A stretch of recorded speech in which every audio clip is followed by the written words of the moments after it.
a discriminação de uma raça ou etnia pelo fato dela ser da raça ou etnia que ela é. Racismo é o preconceito que as pessoas têm pela raça de outras pessoas. É uma coisa que está enraizada na sociedade, né?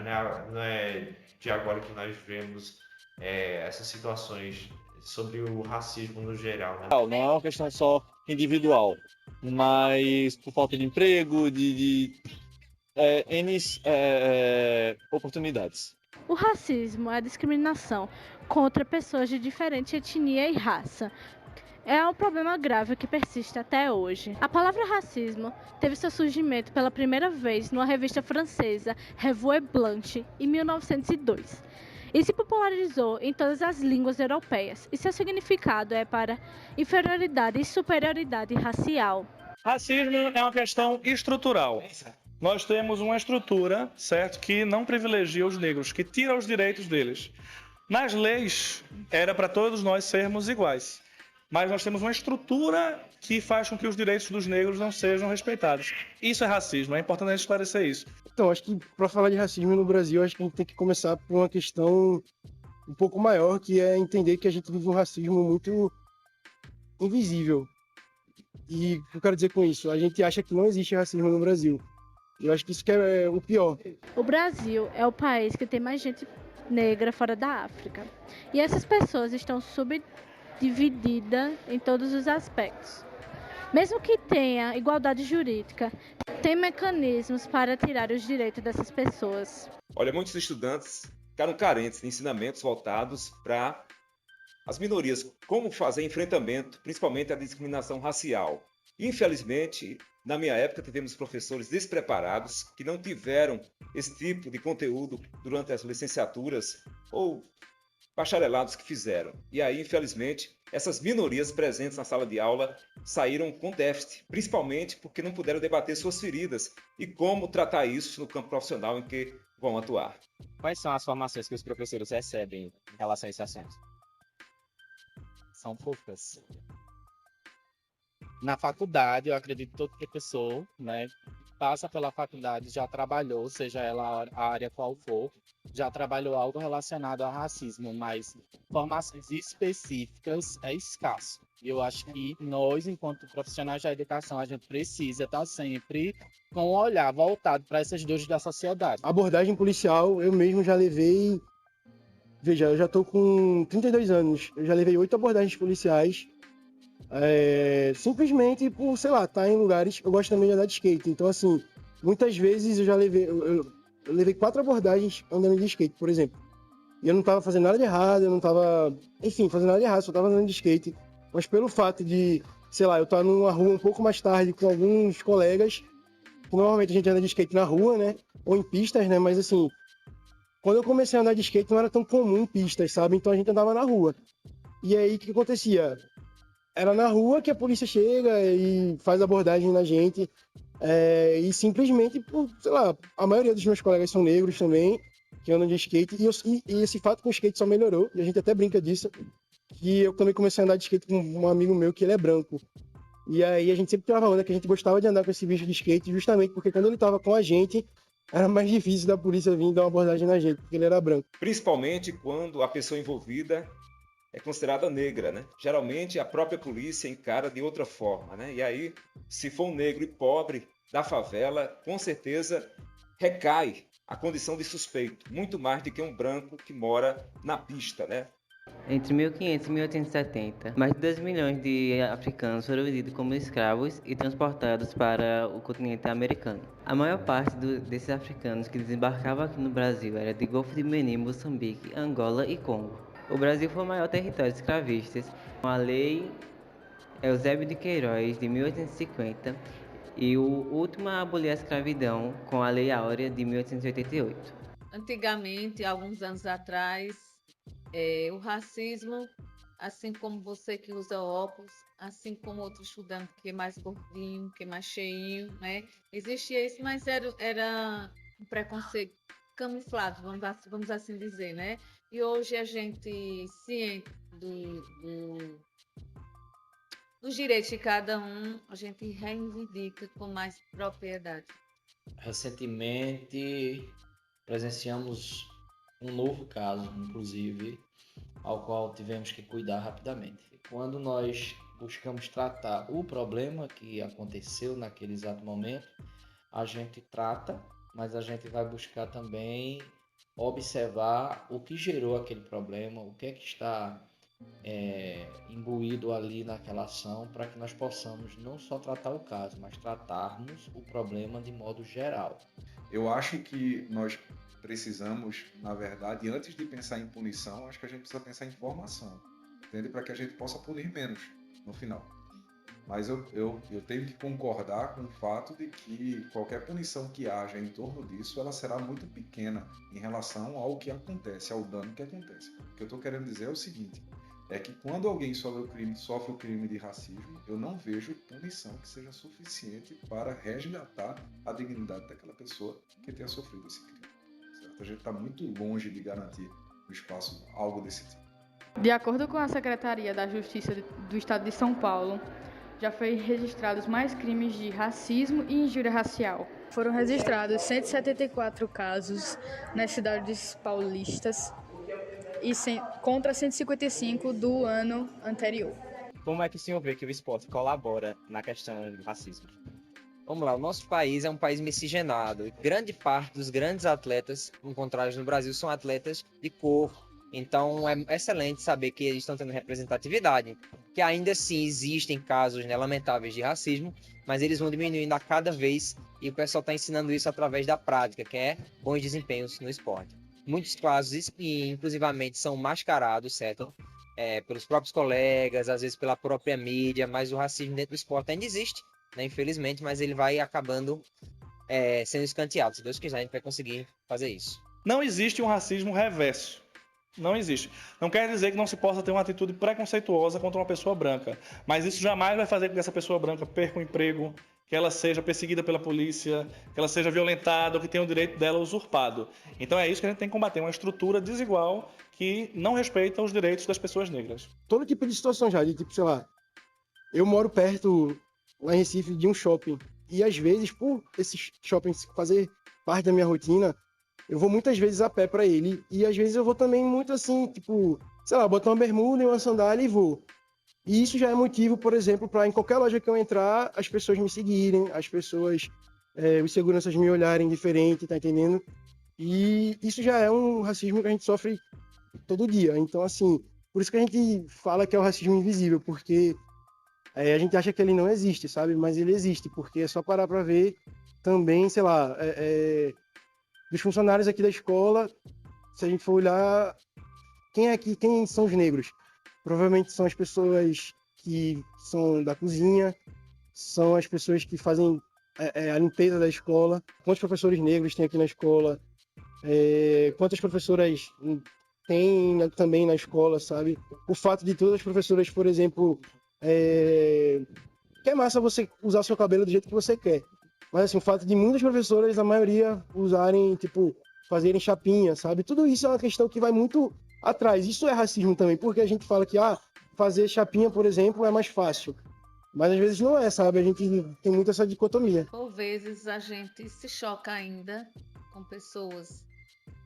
Recentemente, um dos colegas de vocês xingou um colega chamando ele de macaco, o outro por uma característica física ou um cabelo assim que hoje já não é tão, como é que eu posso dizer, que se chamasse a atenção, que hoje todo mundo faz questão de demonstrar cabelo enrolado, cabelo cacheado, Não é mais importante. não é? É bem comum e é moda, e é modismo. Mas aí não é muito distante de nossa realidade, é porque a gente trata assim como essa situação, todas as outras que envolvem o estudante, né, com muito respeito a cada um dentro de onde eles acontecem, a gente procura tratar com discrição mesmo. A gente nunca é visto como uma pessoa inteligente ou um intelectual, ou uma pessoa que sabe das coisas. Normalmente isso sobra para as pessoas que são brancas. Pessoas negras, elas nunca são vistas como pessoas que podem ter um conhecimento sobre determinado assunto, sabe? A gente sempre está naquele lugar de se provar muito. a gente tem que suar mais a camisa, a gente tem que... Tem uma letra do Mano Brown, né, que fala dos Racionais, que fala, né, a gente, para ser preto, a gente tem que ser 10 vezes melhor. E é por aí mesmo, assim, você... Até as pessoas começarem a confiar na gente para fazer qualquer tipo de situação, é muito difícil, assim, você tem que se demonstrar muito mais que outras pessoas. Isso é fato. Desde cedo a mãe da gente fala assim, filho, por você ser preto, você tem que ser 2 vezes melhor. Aí passado alguns anos eu pensei, como fazer 2 vezes melhor se você está pelo menos 100 vezes atrasado? Pela escravidão, pela história, pelo preconceito, pelos traumas, pelas psicoses, por tudo que aconteceu. 2 vezes melhor como? Ou melhora, ou ser o melhor, ou é o pior de uma vez. E sempre foi assim. Se você vai escolher o que estiver mais perto de você, ou o que estiver dentro da sua realidade, você vai ser 2 vezes melhor como? Quem inventou isso aí? Quem foi o pilantra que inventou isso aí? Acorda pra vida, rapaz. É necessário sempre acreditar que um sonho é possível, que o céu é o limite e você, truta, é imbatível. E o tempo ruim vai passar, é só uma fase. E o sofrimento alimenta mais a sua coragem, que a sua família precisa de você. Lado a lado se ganhar, pra te apoiar, se perder. Falou do amor entre homem e filho. Vai, o que é racismo? Eu não sou negro, por que tu me pergunta? Não, vai, o que é racismo? Racismo pra mim é diminuir ou denegrir. O que é racismo? Denegrir é uma palavra racista, é uma prática racista, porque você está botando o negro como algo ruim. Então, ele acabou de fazer um exemplo de racismo. Aqui, exatamente. Pra mim, racismo é diminuir ou anular direitos de pessoas só pela sua raça. Pra você, Nicolas, o que é racismo? Eu acho que racismo é quando eu falo denegrir e ele falou que eu sou racista.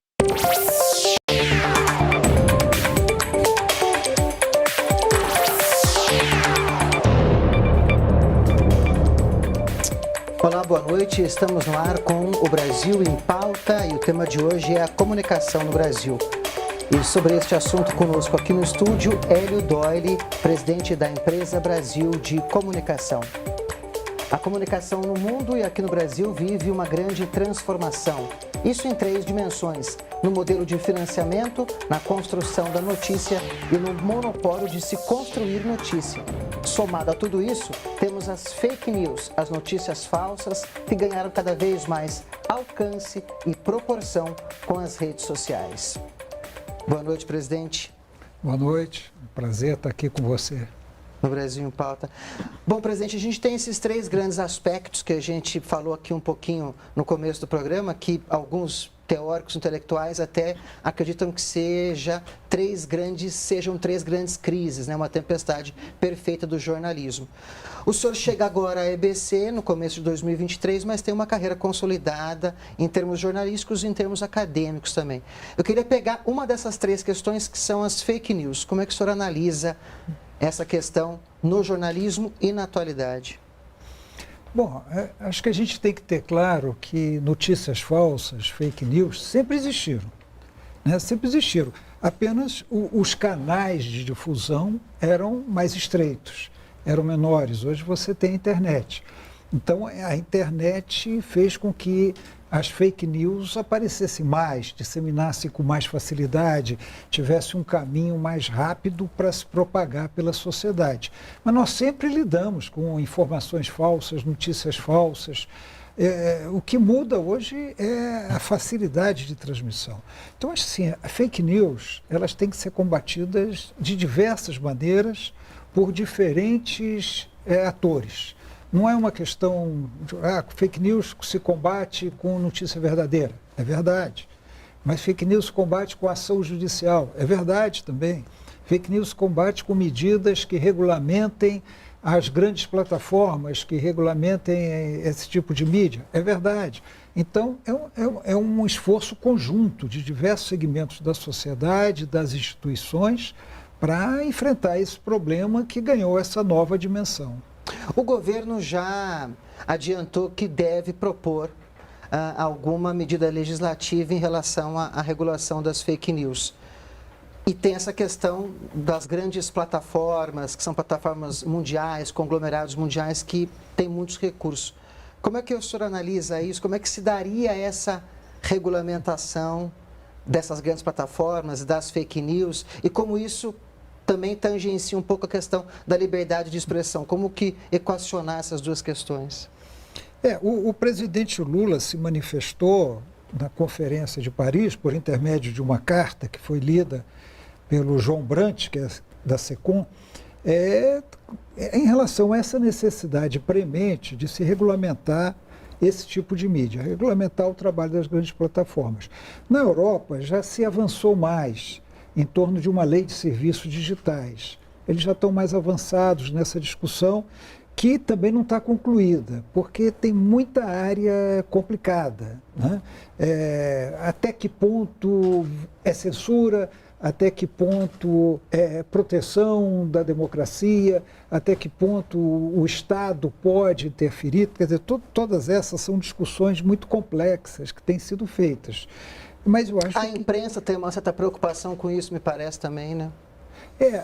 Veja só, outro dia mesmo eu estava assistindo um debate num canal de televisão em que um analista, vamos dizer assim, mais à direita, ele afirmava, não, mas o que o Lula quer é censura. O que o Lula, com base em quê que ele diz isso? Ele não tinha base nenhuma para dizer isso, além das convicções pessoais dele. Porque não se busca censura. Acho que isso deve ficar muito claro. Não se trata de censurar as plataformas, não se trata de censurar a opinião. Mas é necessário uma autorregulamentação, é necessário haver um código de ética, vamos dizer assim, é necessário que sejam possibilitadas medidas judiciais contra todos aqueles que difundirem notícias falsas. A gente tem que separar a opinião da informação. Então, se você fala, por exemplo, que vacina faz mal, isso não é uma opinião. Né? Isso é uma desinformação que faz mal à sociedade.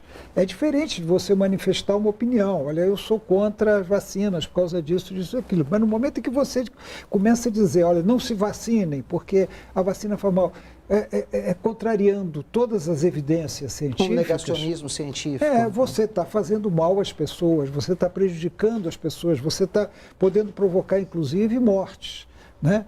Mais ou menos, vamos dizer, para pegar um fato atual, você dizer para o morador de uma encosta que está correndo o risco de vida dele, da família, para ele não sair de lá, porque não tem perigo nenhum. Não tem perigo nenhum, fica aí. Justamente. Não abandone sua casa, não lá, entendeu? Então, acho que a gente tem que separar as coisas. As fake news, elas são nocivas à sociedade. Elas podem levar, inclusive, à morte.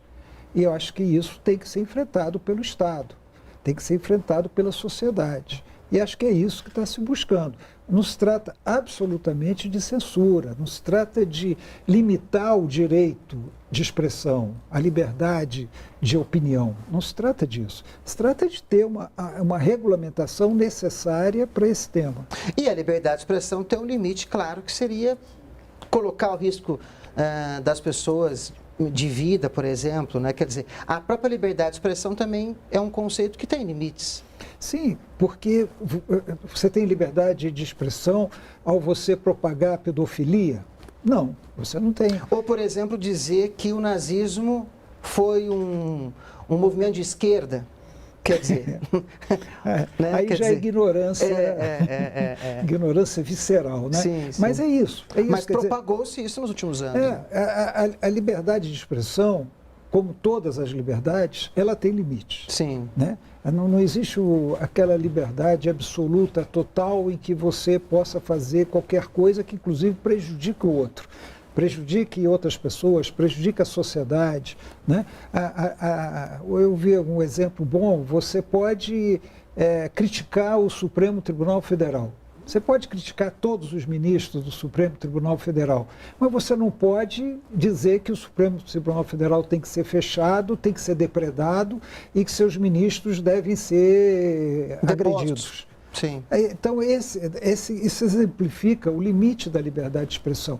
Agora, no momento em que as grandes plataformas, né, essas que detêm hoje praticamente um monopólio de informação, elas não se sujeitam a se autorregulamentar, a coibir esse tipo de coisa, é preciso, sim, uma intervenção do Estado e da sociedade em relação a elas.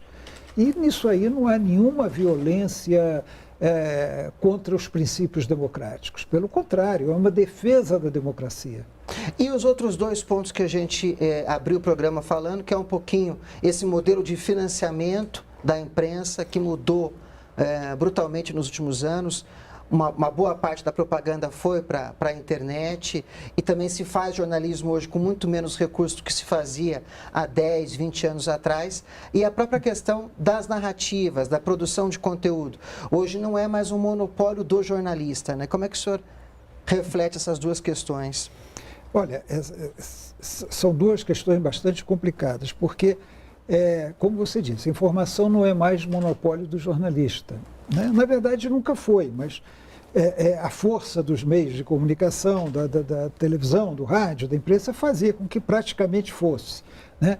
Vamos dizer, as pessoas comuns não tinham muitas maneiras de expressar suas posições, difundir suas informações. Você tinha ali, você lembra que tinha as cartas de leitores, era talvez uma das poucas maneiras que você tinha de se manifestar, um cidadão comum se manifestar mandando carta de leitor. Depois o rádio, a televisão começaram a fazer programas mais interativos, em que se ouvia as pessoas. Resistiram muito a isso também, né? Resistiram, mas sempre muito limitado. Hoje não, hoje acabou isso. Agora, a gente precisa ter clareza de separar a informação transmitida pelos profissionais que se obrigam a levantar, pesquisar, checar, né, ter segurança em relação àquelas informações, embora, bem da verdade, nem todos tenham todo o tempo, mas é um princípio elementar do jornalismo, né, para você transmitir essa uma informação... responsabilidade social na construção da notícia. Você tem que apurar Sim. corretamente, você tem que ouvir as partes, você tem que ouvir os dois lados, você tem que checar se aquela informação é verdadeira. Tudo isso faz parte da atividade profissional do jornalista e do radialista, né? Então, você tem que saber separar isso daquela pessoa que tem acesso à internet, cria um blog, é o chamado influenciador, e que não tem essa responsabilidade social. Então, isso aí também é um desafio que nós temos no tempo moderno. Como é que você deixa claro para o receptor da informação se aquela é uma informação transmitida dentro dos cânones do jornalismo, do bom jornalismo, dessas regras, ou é alguém manifestando sua opinião, difundindo notícias falsas. Esse é mais um desafio. E é por isso que a gente tem que privilegiar o jornalismo, tem que privilegiar a informação corretamente apurada, corretamente checada, para que se evitar as fake news. E agora, chegando à EBC, como é que é trabalhar com todas essas questões aqui dentro da empresa? Olha, é bastante complexo, porque nós estamos tratando de um conceito muito pouco conhecido ainda pela sociedade brasileira, que é a comunicação pública. No Brasil não há uma tradição de comunicação pública, ela é muito recente, né? A própria EBC foi constituída em 2008, antes você tinha a Radiobras, você tinha... Mas o conceito de comunicação pública, o entendimento do que seja uma comunicação pública ainda é muito incipiente aqui no Brasil, diferentemente de outros países, onde ela já está muito mais avançada. Na própria questão do financiamento. Em outros países, a comunicação pública é financiada pelo cidadão, pelo contribuinte. Que vê um valor nisso, né? Que sente a importância disso. Hoje mesmo saiu editorial num jornal brasileiro dizendo que a EBC não é necessária, que a EBC poderia, entre outras empresas, né? É um conceito liberaloide de que se é público é ruim, né? Que o bom é o privado, a gente sabe disso. Mas é uma falta de entendimento da importância que a comunicação tem para a sociedade e que a comunicação ela não pode ser apenas privada, ou não pode ser apenas privada e estatal. Existe o ramo público previsto pela própria Constituição de 1988. E a EBC tem esse desafio. Tem o desafio de implantar um sistema, eu não diria nem implantar, mas dar prosseguimento à implantação de um sistema de comunicação pública no Brasil que seja relevante, que atinja as pessoas, que chegue ao cidadão, que chegue a todos, e que possa ser esse sistema complementar previsto na Constituição. não basta ter comunicação privada, muito menos só comunicação estatal. Todas duas são importantes, são relevantes, mas nós temos que ter esse sistema de comunicação pública no Brasil. EBC não é exclusivamente o único canal dessa comunicação pública, há vários outros, mas é um canal fundamental para que a gente possa ter esse sistema no Brasil. A gente vai para um rápido intervalo, presidente, mas eu queria deixar uma perguntinha já para o senhor iniciar o segundo bloco respondendo que seria essa ideia de a EBC voltar a ter uma dimensão pública e uma dimensão governamental. Mas o senhor responde daqui a pouquinho. Vamos fazer um breve intervalo e voltamos em instantes. Hoje, aqui no Brasil em Pauta, nosso convidado é o presidente da EBC, Hélio Doyle. Voltamos já, não saia daí.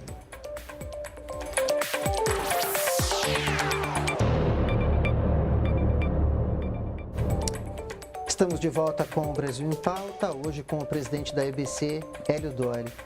Bom, então, vou trazer aquela pergunta que eu deixei no final do primeiro bloco sobre essa divisão da EBC tendo uma dimensão pública e uma dimensão governamental. É uma das ideias, presidente?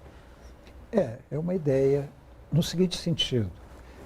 A EBC é uma empresa pública. É uma empresa que tem como acionista único a União Federal. Então, vamos dizer assim, de alguma maneira, é uma empresa estatal, né? É uma empresa do Estado. Ela tem que prestar serviços de comunicação pública, esse é o objetivo dela. Então, nós temos que ter a EBC focada na comunicação pública, seja pelo canal de televisão, seja nas emissoras de rádio, seja pelas agências noticiosas, focada na comunicação pública. Mas, ao mesmo tempo, a EBC, ela pode e deve prestar serviços ao governo, prestar serviços de comunicação governamental.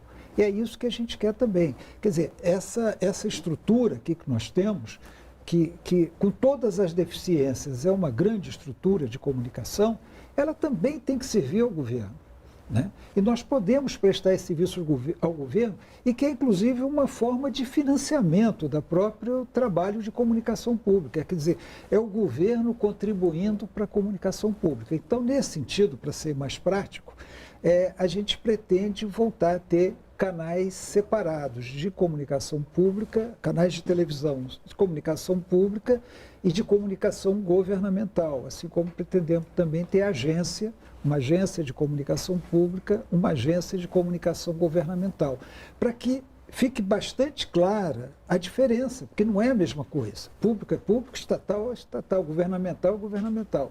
Então, para que fique muito claro, que eu diria que é o seguinte, é uma empresa com dois sistemas que caminham juntos. E como é que está a gestação disso? Olha, nós acabamos de chegar, né? Inclusive a nova diretoria, a maioria nem assumiu ainda, né? Eu já assumi como presidente, mas outros diretores ainda não puderam assumir devido a esses trâmites legais necessários para a nomeação de diretores. Nós estamos começando a reorganizar internamente a empresa para atender a esse objetivo. Vamos começar uma discussão mais aprofundada a respeito das programações. Ou seja, nós queremos melhorar a programação do canal público e queremos estabelecer uma programação do canal governamental que não seja simplesmente a transmissão de pronunciamento, a transmissão de solenidades, né? Que seja mais do que isso, que seja uma informação completa, serviço público, informação, prestação de serviços à população, que seja interessante, que seja acessível, que seja de fácil compreensão pelas pessoas. E é isso que nós queremos com os canais governamentais.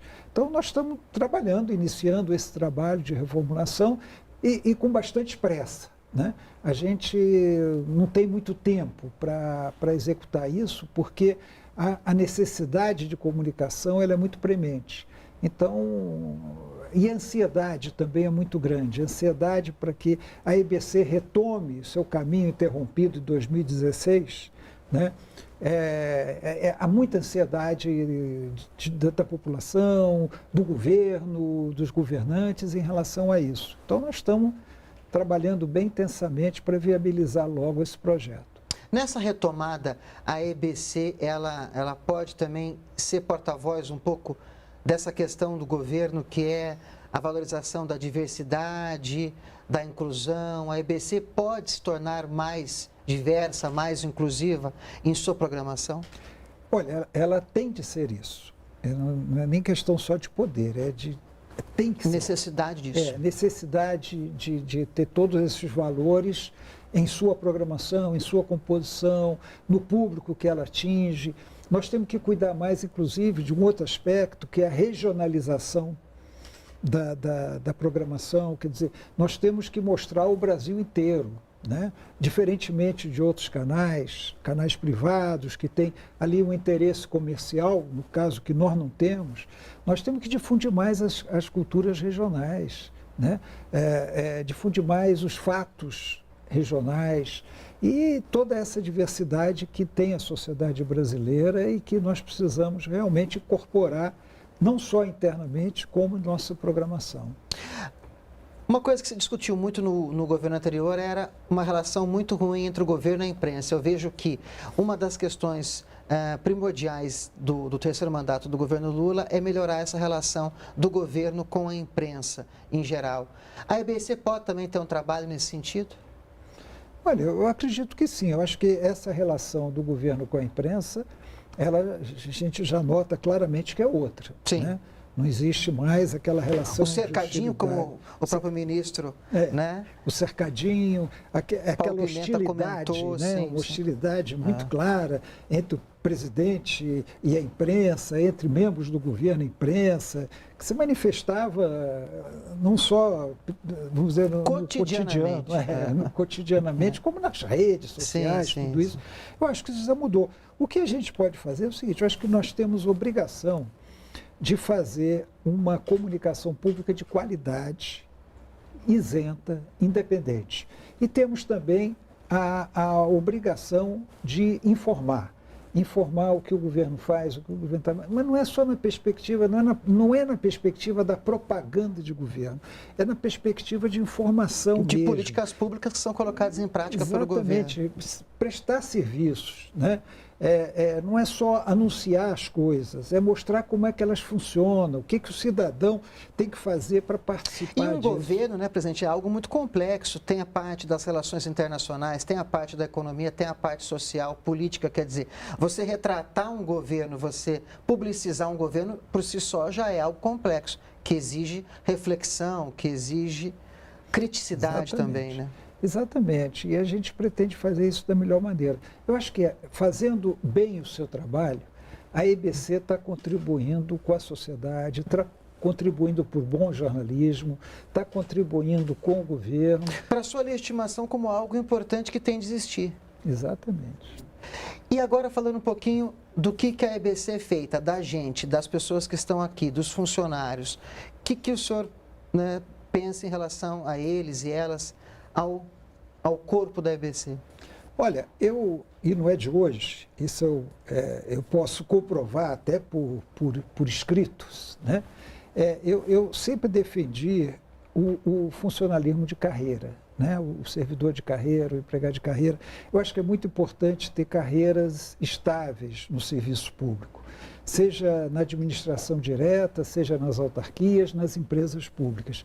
Eu acho muito importante valorizar aquele que prestou o concurso, que se dedica àquela carreira, e é isso que a gente está querendo fazer aqui. Nós temos um limite de contratação que eu acho, talvez, hoje eu acho razoável, mas eu acho que no futuro ele até pode ser reduzido, de contratação fora dos quadros da EBC. Eu acho que como a empresa ainda está em seu momento inicial, ela sofreu sofreu muito, né, no governo anterior, inclusive vários empregados se afastaram da empresa, entraram na demissão voluntária, pediram demissão. Então nós temos uma carência hoje de quadros, mas eu acho que no futuro nós podemos inclusive diminuir essa presença do livre provimento, como se chama, né, daqueles que não são necessariamente da carreira, aqui na EBC, fazer realmente uma estrutura de serviço público mesmo, de serviço de comunicação. Para isso nós temos que remover muitas dificuldades, temos que mudar em algum sentido a cultura que existe hoje, mas eu acho que é possível fazer isso. Eu acho que o empregado do EBC ele tem que ser valorizado, tem que ser prestigiado e tem que ser a força motora realmente da empresa. Quando o presidente tomou posse, em 1º de janeiro, o presidente Lula, ele assinou uma série de atos ali no Palácio do Planalto. Um deles foi retirar os Correios, a Petrobras e a EBC do programa de privatizações. Enquanto a EBC esteve no PPI, no programa de privatização, pensou-se em buscar no mercado parceiros que pudessem aportar recursos, alguma coisa desse tipo. O BNDES teve essa demanda, deve ter feito alguma coisa nesse sentido.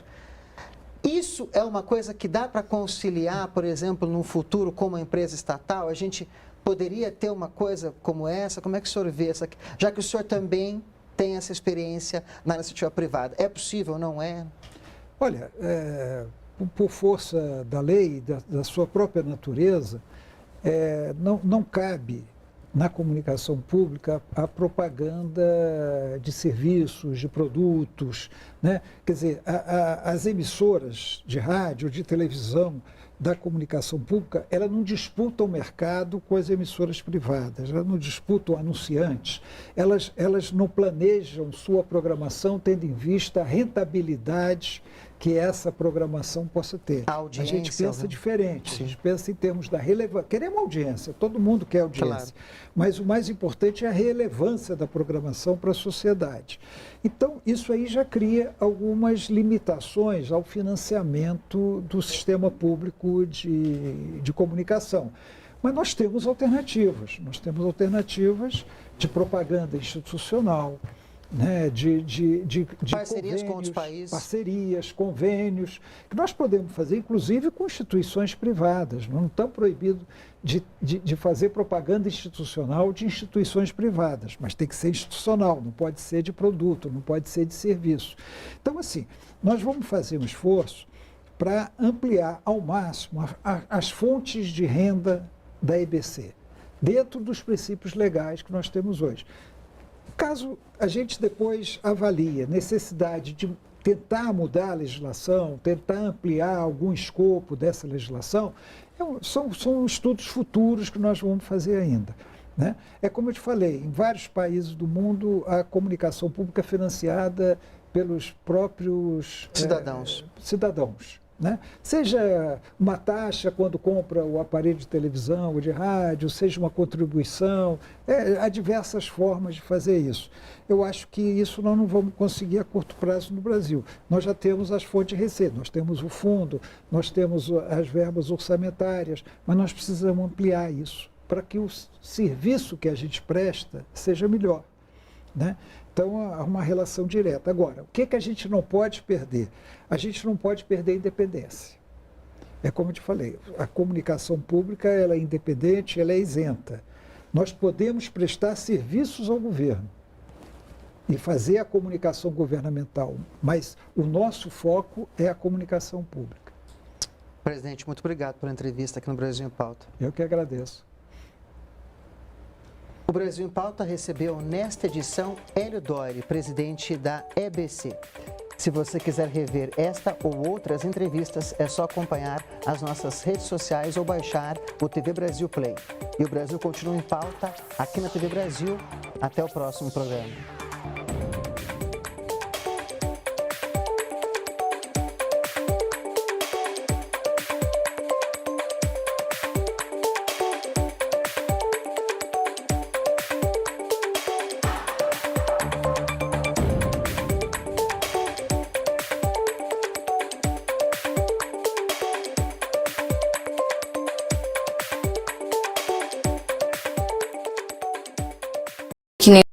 Minha mãe foi confundida na rua, dizendo que ela era a sequestradora de crianças. A minha mãe foi espancada até a morte. A minha família foi destruída. Que ela deveria estar aqui, ter conhecido a minha filha nas partes mais importantes. Eu queria ela aqui e ela não tá. Quem espalha fake news também é responsável. Quem espalha fake news, espalha destruição. Brasil, União e Reconstrução, Governo Federal. Este é um chamado a nos unirmos contra o ódio espalhado pelas fake news, informações falsas que podem destruir a democracia e, mais do que isso, destruir famílias, reputações, vidas. E se a vítima fosse um amigo, sua filha? E se fosse você? Acesse gov.br/Brasil contra fake. É hora de frear o ódio, parar de repassar informações falsas, checar cada fato e sua fonte. Porque quem espalha fake news, espalha destruição. Brasil, União e Reconstrução, Governo Federal. Pernambuco está mudando e já dá para sentir a mudança por todos os lados. O governo do estado está arrumando a casa, recuperando as contas e retomando investimentos. Também está fazendo mais aportes na educação e investindo para dar dignidade para as famílias que mais precisam. Vamos juntos com esperança, novas ideias, coragem e muito trabalho. Já dá para sentir a mudança. Governo de Pernambuco, estado de mudança. Pernambuco está mudando e já dá para sentir a mudança por todos os lados. O governo do estado reforçou o atendimento na saúde com mais de 1.400 novos residentes. Entregou 52 leitos no Hospital Barão de Lucena e criou o programa Cuida PE, que está reduzindo o tempo de espera por consultas, exames e cirurgias. Vamos juntos com esperança, novas ideias, coragem e muito trabalho. Já dá para sentir a mudança. Governo de Pernambuco, estado de mudança.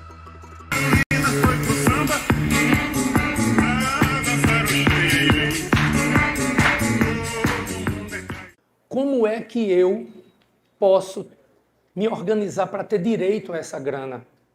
Então você quer gravar seu disco, você quer fazer talvez um desfile de moda, você quer, sei lá, talvez construir uma rampa de skate no teu subúrbio, no teu bairro, você quer lançar um livro. Você quer promover um baile de funk, um baile de brega, um baile de passinho. Como é que eu faço para produzir isso? Então, os editais vão te dar direito a isso. O governo federal colocou o hip hop como um destaque na Lei Paulo Gustavo, não foi isso? Então, isso é muito massa, cara. E outra coisa, administra a carreira dele. Sabe se inscrever no edital. Ele diz assim, ó, eu sobrevivo de minha arte. Tem dinheiro público, eu sou cidadão, eu tenho direito. Se inscreve, grava disco, etc. e tal. É essa a nossa função hoje aqui. Dizer a vocês, vocês podem aprender a ter direito a esses recursos do MINC. Do artesanato ao hip hop, ao skate, à tatuagem. O meu foco é na periferia.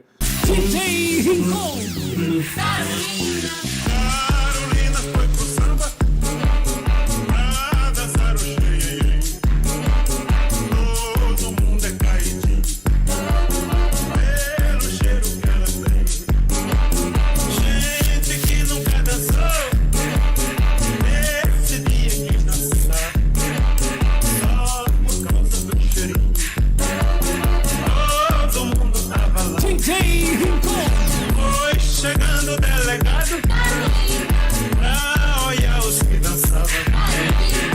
O xerife na praça e no fim também cheirava.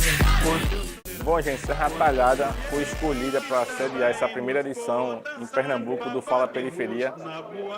Primeiro, para representar essa estadualização da política cultural, desconcentrando as ações da região metropolitana, trazendo para o interior, precisamente para o sertão. E Serra Talhada, a região aqui no sertão do Pajeú, muito importante, berço de um vasto patrimônio natural, histórico, artístico e cultural. E a gente fica muito feliz em poder estar recebendo essa atividade hoje aqui em Serra Talhada. Está iniciando aqui em Serra Talhada, pela importância cultural, não só da cidade, mas da região. E para a gente é muito bom porque o Estado está saindo do gabinete e está vindo aonde o artista está. E a importância nesse momento de poder dizer às pessoas, dizer a quem está lá no pé da serra, lá na periferia, lá no bairro, que os recursos é para todos. A gente está feliz em poder estar sediando esse primeiro encontro do Fala Periferia aqui em Serra Talhada.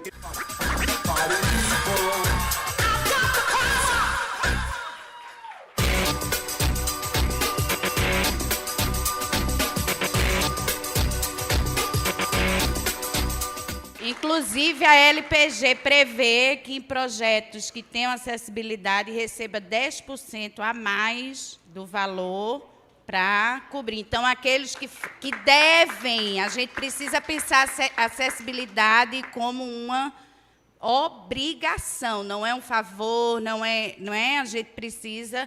Então, pensem nisso e já coloquem no seu projeto, já com o valor da acessibilidade, certo? É importante que a gente pense nisso realmente de inclusão. A gente precisa incluir de fato. Não é favor que a gente faz para essas pessoas, não. É obrigação, tá? Eu fico feliz de ver um momento desse acontecendo. Faço parte da cultura hip hop aqui, um companheiro Clovinho aí, sei lá, mais de 20 anos, 23, 24 anos. Tempo que a gente era mais novo e a gente conseguia fazer essas coisas que os meninos fizeram tudinho. Hoje a idade não permite mais. Ele vai, não vai, parecia frio que ele cai. Parecia frio que ele cai.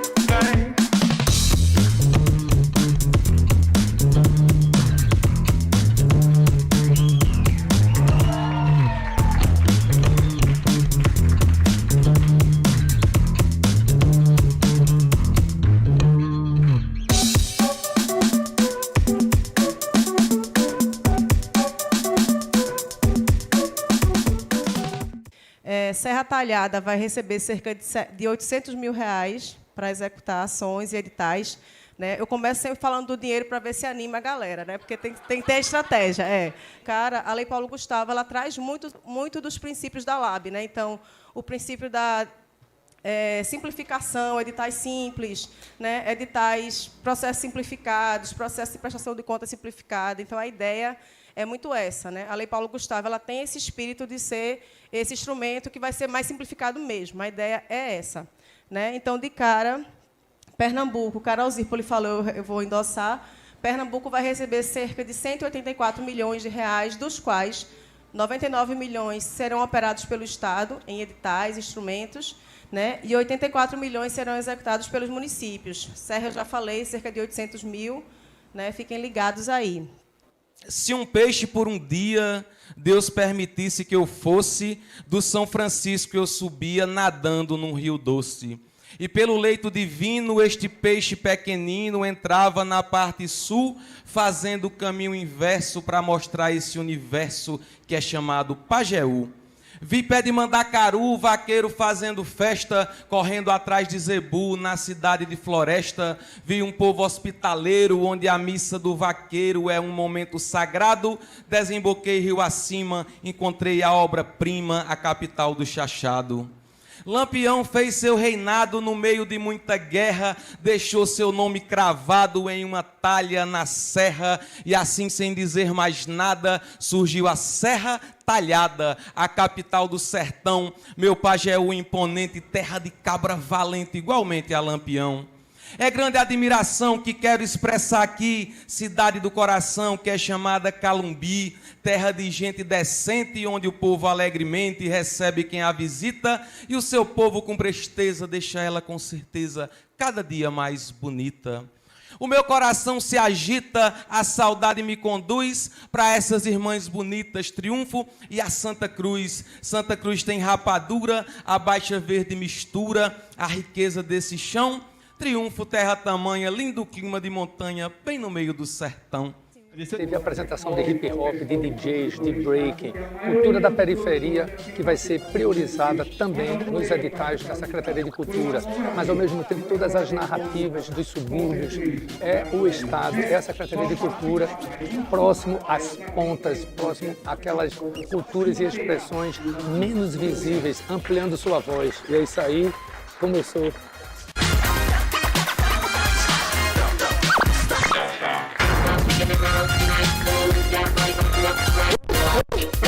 Bora, gente!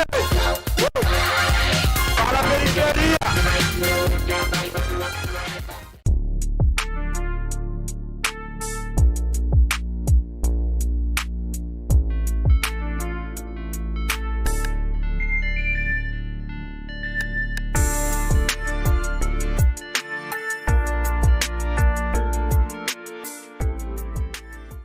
Bom, o sentimento é de coletividade, de acolhimento e de esperança, de ter uma cultura revigorada em suas várias linguagens, expressões, de credibilidade e sentimento coletivo de cultura em termos de produção, de criação de possibilidades, se constrói juntos. E a outra coisa também é um sentimento de historicidade. Eu nunca presenciei assim a turma, né, do subúrbio, da periferia, da favela, com tanta representatividade, o pessoal do Lamento Negro, o embrião aqui, né, da Nação Zumbi, a lembrança de Chico Sainz. Muito bacana, eu fiquei várias vezes emocionado e eu acredito que no início de temporada, de ciclo de gestão, enfim, a gente pode tentar fazer muita coisa.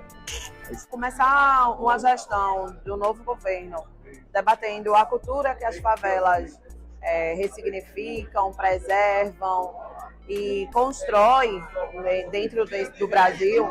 E é muito importante a gente ter um momento como esse, de diálogo, de debate, para debater desde o brega até a cultura popular e começar um novo momento, partindo de um diálogo com um grupo tão diverso.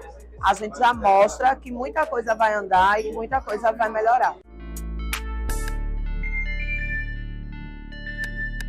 Então esse encontro era para também saber o que a gente está produzindo dentro da favela, dentro das suas comunidades, tanto com maracatu, com coco, os blocos afros, afoxés, os candomblés, os xangôs, né, de Pernambuco. E tudo acontece da favela para o centro. A cultura faz a história, né, do nosso lugar. Então, eu acho que é por aí mesmo, conversando, para saber o que é que os artistas querem fazer, e como querem fazer, como vai ser melhor para ambas as partes, né, para o artista, para o governo e para o público em geral. Quero dizer que hoje estamos vivendo um momento muito feliz em prol da cultura do Bacamarte em Pernambuco, onde recebemos o secretário estadual de Cultura, Silvério Pessoa, para mostrar como é que vem sendo a tradição dos bacamarteiros, a manutenção da cultura do bacamarte em Pernambuco e lançar algumas propostas que venham para o fortalecimento dessa tradição que teve suas origens desde o século XIX. Essa aproximação faz com que a gente perceba que não estamos sozinhos. Tem sim uma representatividade, alguém que pode pedir por nós, pedir a nosso favor e nos ajudar nessa conquista de cada vez mais benefícios e vitórias para nossos grupos. Sou bacamarteiro ali da cidade de Calumbi, Pernambuco, sou o presidente da associação.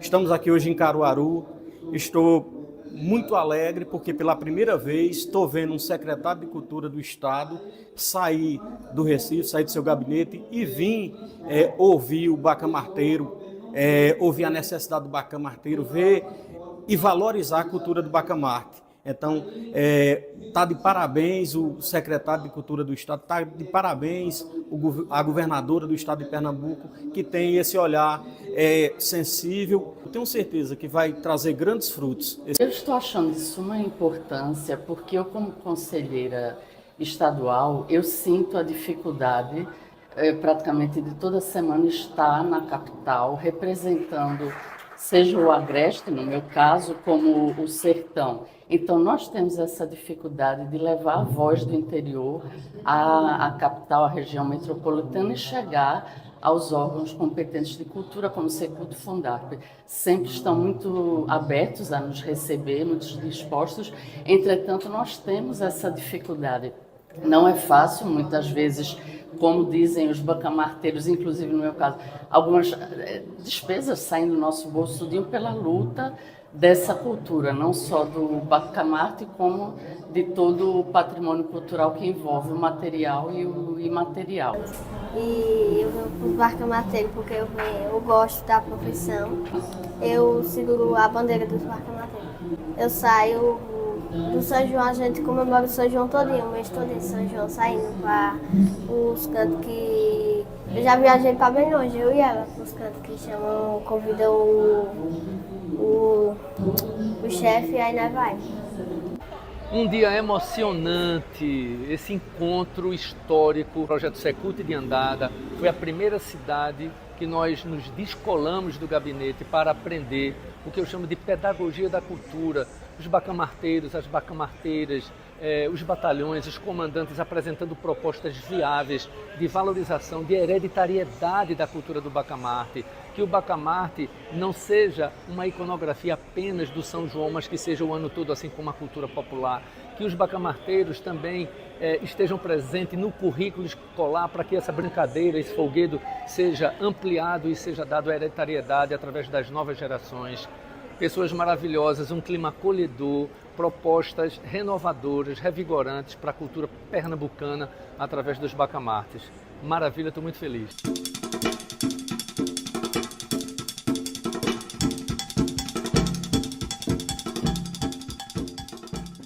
Eu queria trazer sobre a importância da gente ter tido um momento aqui hoje, nessa comunidade quilombola do Castanho, aqui na cidade de Garanhuns, que é tão simbólico, que traz as raízes, as origens do nosso povo.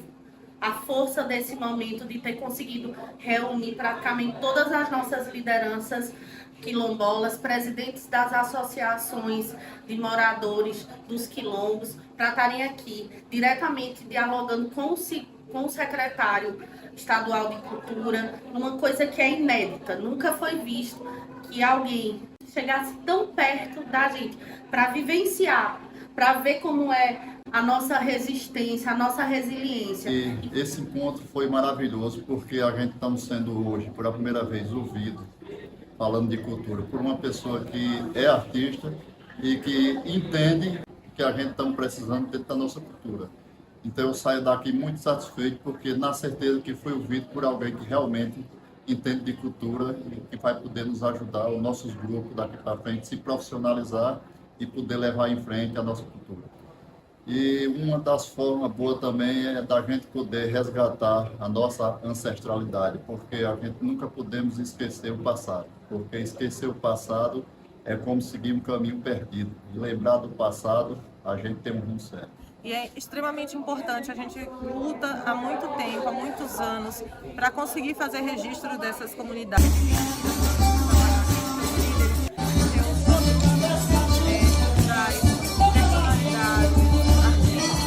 Assim como a banda de pífano, porque aqui tudo sobrevive apenas na oralidade, a gente basicamente não tem registros. Quando a gente procura, a gente não encontra para fazer uma pesquisa.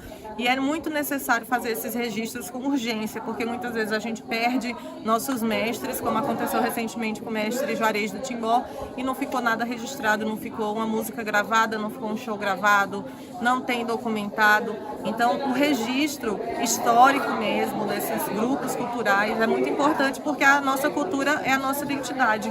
Então, a história de Garanhuns começa nos quilombos. Eu fico na responsabilidade de colher todas essas demandas e fazer uma reunião. E eu acho que a maioria das demandas, das reivindicações, vamos dizer assim, podem ser atendidas. Pelo que eu conheço, essa nova gestão da Fundar. Hoje tivemos aqui no Castanho uma reunião muito importante com as comunidades quilombolas, mas também com o secretário de Cultura, Silvério, e a gente trouxe algumas demandas, né, reprimidas da comunidade, mas umas demandas importantes, o que a gente entende para a área de cultura. Dizer que esse encontro de hoje foi fundamental para as comunidades quilombolas, porque tende a fortalecer mais ainda a cultura. E é isso que a gente tenta fazer aqui, né? Despertar e acordar, reavivar a cultura das comunidades quilombolas de Garanhuns, né? Dizer que nós estamos aqui fazendo cultura, faz mais de 23 anos que a gente tenta segurar e leva-se na barriga mesmo a nossa cultura, sem apoio nenhum. E o secretário chega para somar junto conosco, para escutar os desejos e anseios dos povos quilombolas aqui de Garanhuns. Estamos aqui nesse momento com o secretário de Cultura, né, Silvério Pessoa, né, que veio fazer uma oitiva, né, sobre as demandas culturais das comunidades. A gente entende que isso é um processo muito importante, né, porque a gente consegue dialogar diretamente, né, com a secretaria, né, para que a gente possa melhorar e atualizar nossas práticas culturais, né, e que o governo possa nos auxiliar, né, e a vinda do secretário é extremamente essencial para que essa demanda possa ser trabalhada durante todo o ano. Nosso curso, mande sua pergunta, participe, ou seja, fique bem à vontade. Preste atenção, vamos começar aqui a nossa aula. Bom, a consolidação das mídias sociais é um fato relativamente novo. A gente tem em torno aí, vamos colocar, de uns 20 anos, né? Que essa mídia iniciou de forma mais, digamos assim, expressiva e que se transformou nesse fenômeno que a gente tem na contemporaneidade. Um fato marcante na história é o Facebook, que em 4 de fevereiro de 2004 é lançado com um nome chamado The Facebook. Então essa turma aí, esse pessoal liderado pelo Zuckerberg, lançou esse projeto. Outro aspecto importante é o YouTube, né, que nasce no dia 14 de fevereiro de 2005.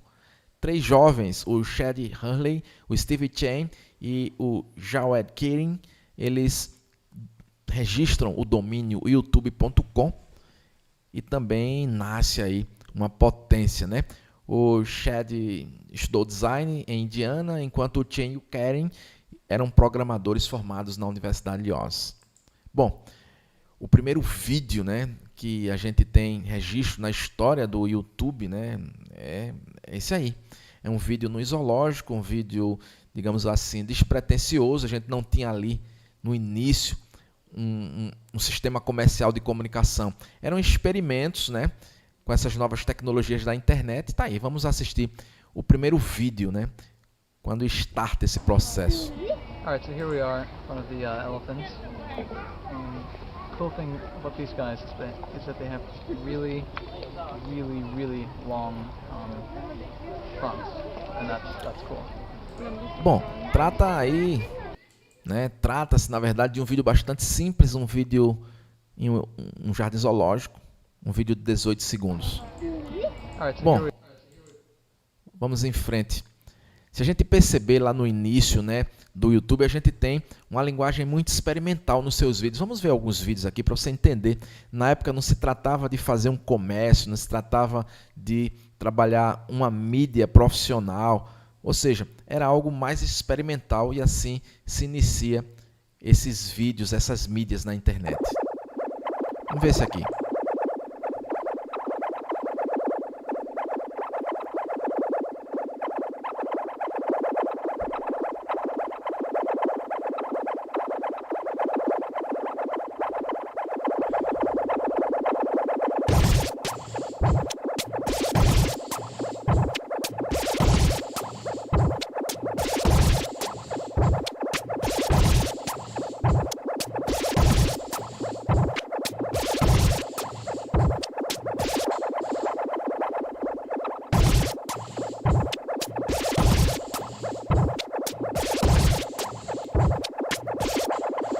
Pois é, são vídeos experimentais. Vamos ver outro aqui para a gente ter uma dimensão.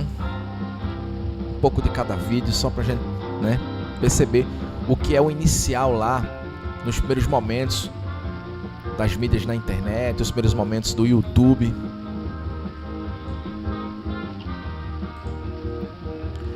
Ok, vamos olhar aqui outro rapidinho, só para a gente ter uma noção.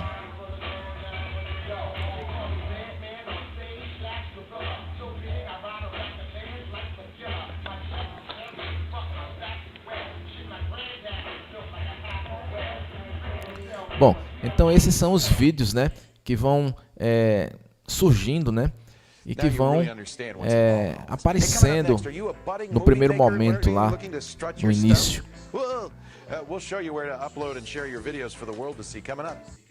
Bom, alguns mais produzidos, outros menos produzidos, mas eram vídeos experimentais. Olha só a interface do YouTube logo no começo.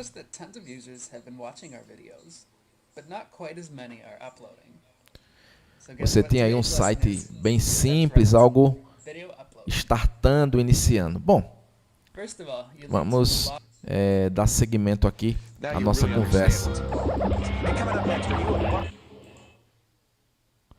Aqui temos outros vídeos para a gente dar uma avaliada.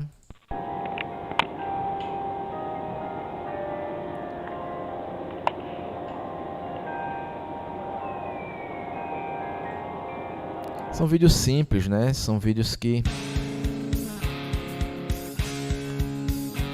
começam a surgir experimentações.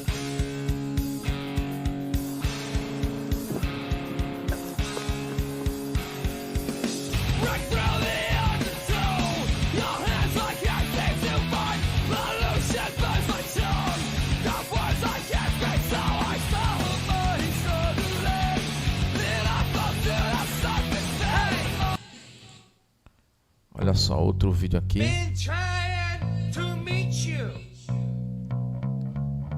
Isso é um estilo, né, que marca uma época, o início, né, lá do YouTube.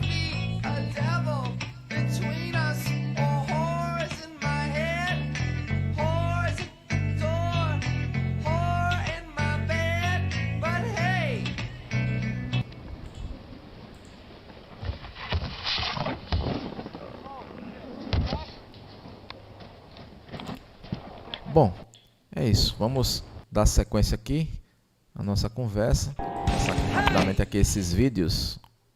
Vamos aqui para, digamos assim, quando começa a ter ali por volta de 2005, né? No primeiro ano de existência do YouTube, né? Havia 2 milhões de visualizações por dia em todo o site, né? Ainda algo pequeno. 200 mil usuários registrados. A plataforma não aceitava uploads maiores de 100 megabytes. Mas aí já começa a ter uma pegada comercial, porque as empresas, né, as grandes empresas, elas começam a ver ali a oportunidade de fazer, né, divulgação para o seu marketing. E aí olha só o que acontece.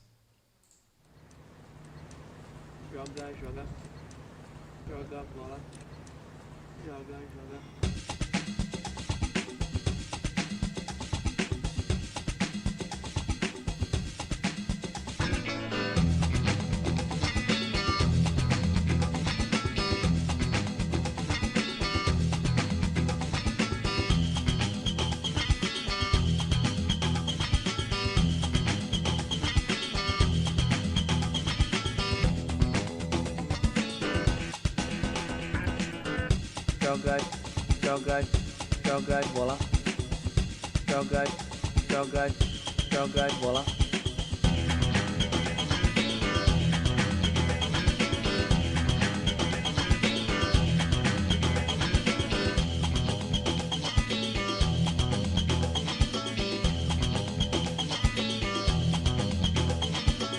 Joga bola. Joga bola. Joga bola.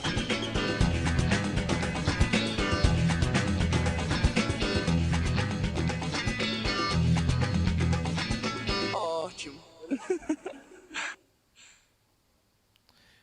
Bom, é isso aí, né? As marcas começam a identificar essa oportunidade. Aí, ó, olha só. É um jogador brasileiro, né? De grande nome internacional. A Nike aproveita e faz aí uma jogada de marketing extraordinária nesse mercado nascente, né, das mídias digitais, das mídias na internet. Ou seja, faz aí um trabalho super profissional nessa mídia. E aí para a época é extremamente inovador, né? É algo diferente, inovador.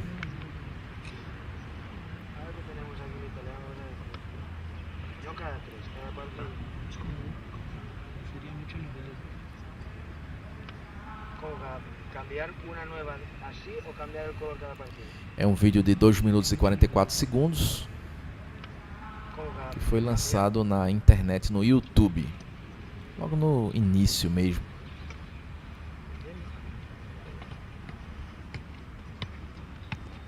Na verdade é um vídeo que faz uma publicidade, né, uma propaganda da Nike.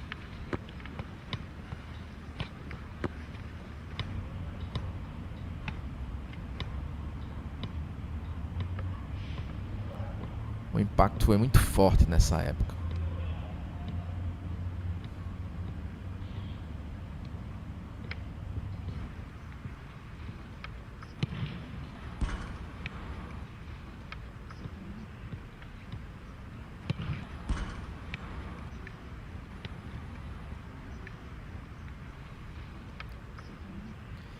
Naquele tempo ainda não existia o Luva de Pedreiro, mas tá aí o Ronaldinho Gaúcho, né?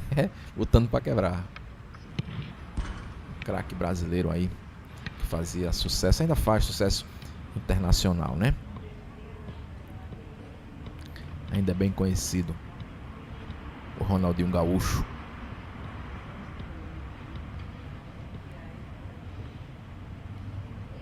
E também tem milhares de fãs espalhados pelo mundo, né?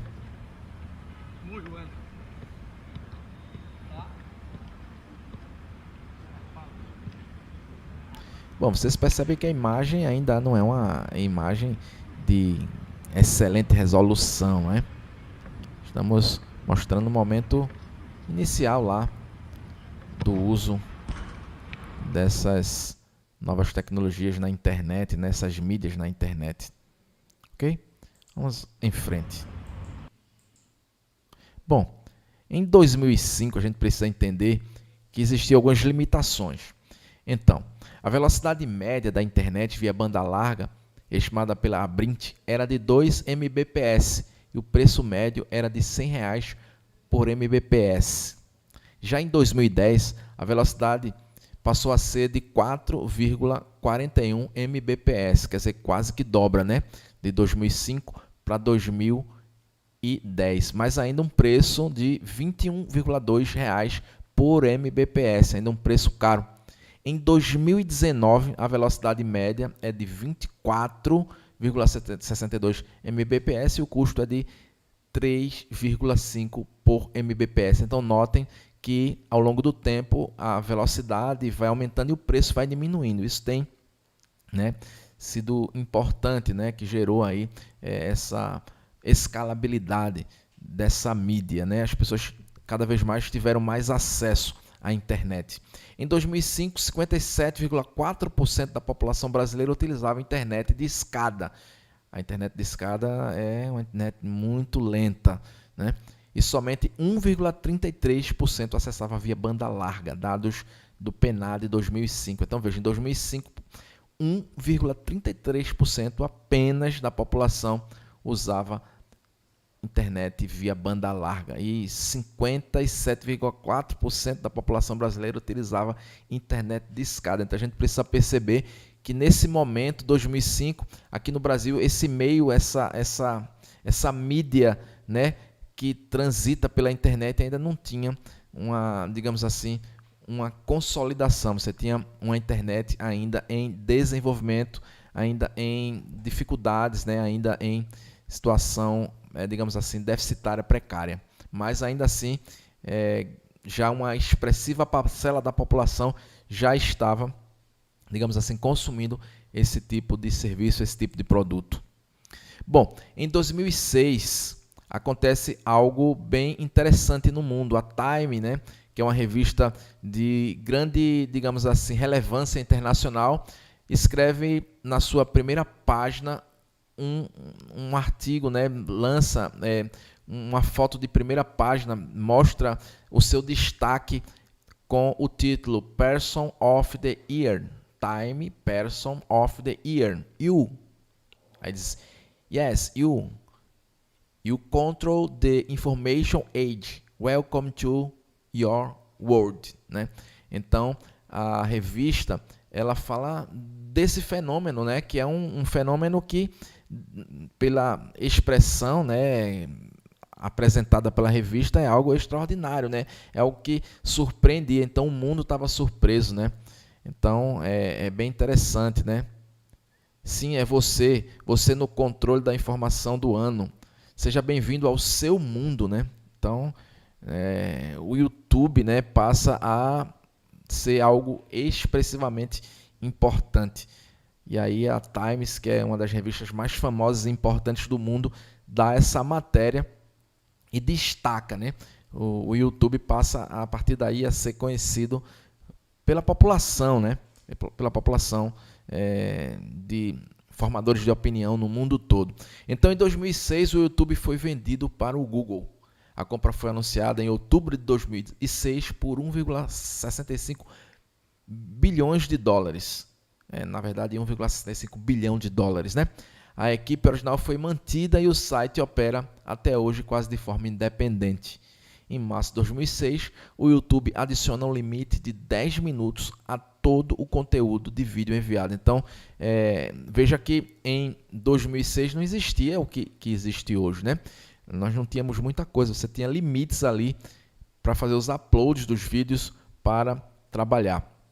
Então, tá aí 2006, essas mídias ainda em desenvolvimento, né? Ainda se ajustando, se configurando, ainda buscando o seu espaço no mercado. Você não tem em 2006 uma mídia consolidada, né, uma mídia na internet, enquanto a comunicação de massa desde de 1950 que já vinha se desenvolvendo. Então, em 2006, quer dizer, no século XXI, já se aproximando na primeira década, né, do século XXI, a mídia na internet ainda era algo muito iniciante, mas bastante expressivo, né?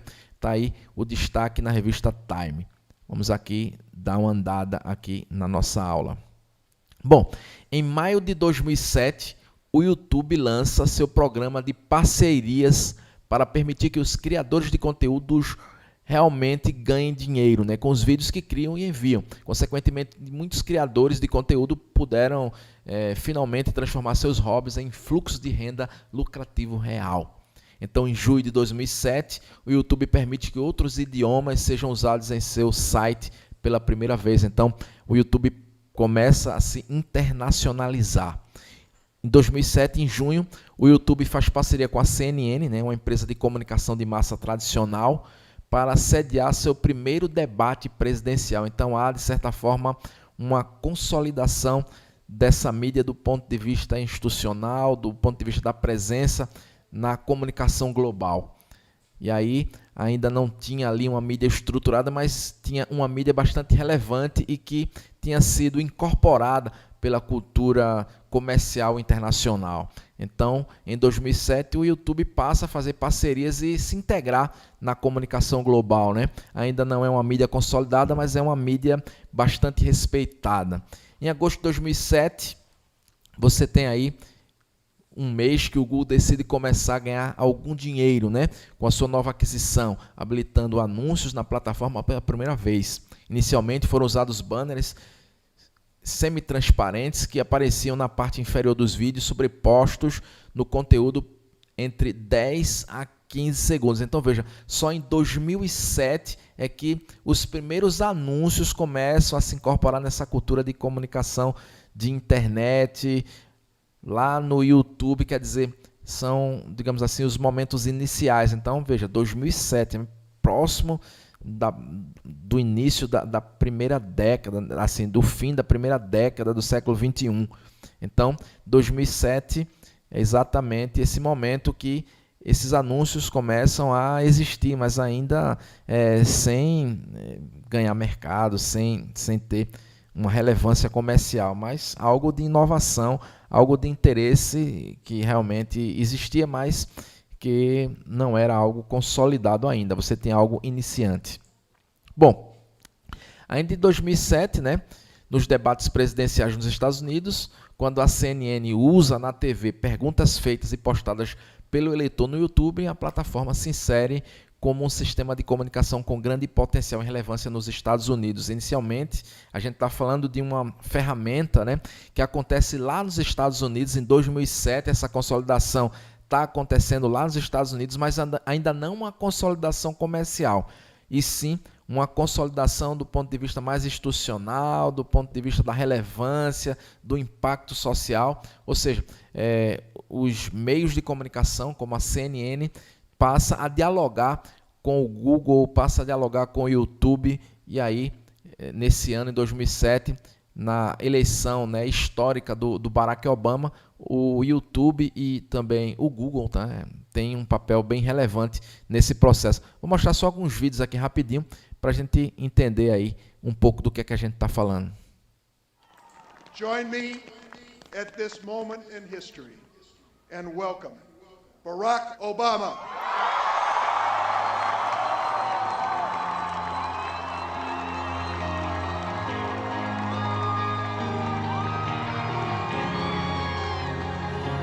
Ou seja, nessa época teve essa campanha histórica, né, do Barack Obama. Thank you.